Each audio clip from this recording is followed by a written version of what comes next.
கர்த்தருக்கு ஸ்தோத்திரம். இன்றைய தியான வசனம் ஏசாயா 43 அதிகாரம் 2 நீ தண்ணீர்களை கடக்கும்போது நான் உன்னோடு இருப்பேன். நீ ஆறுகளை கடக்கும்போது அவைகள் உன்மேல் புரளுவதில்லை. நீ அக்கினியில் நடக்கும்போதும் ஏகாதிருப்பாய். அக்கினி ஜுவாலை உன் பேரில் பற்றாது.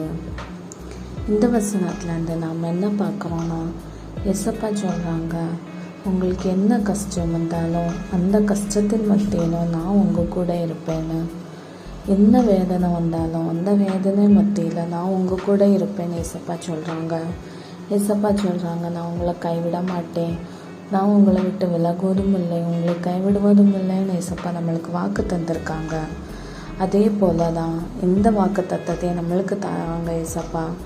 நம்ம என்ன வேதனையில் என்ன கஷ்டத்தில் இருந்தாலும் அந்த கஷ்டத்தை மத்தியிலே நம்ம கூட இருந்து ஏசப்பா நம்மளை வழி நடத்துவார். ஒரு வேதனையும் நம்மளை மேற்கொள்ள முடியாது, ஒரு பிசாசின் தந்திரங்களும் நம்மளை மேற்கொள்ள முடியாது.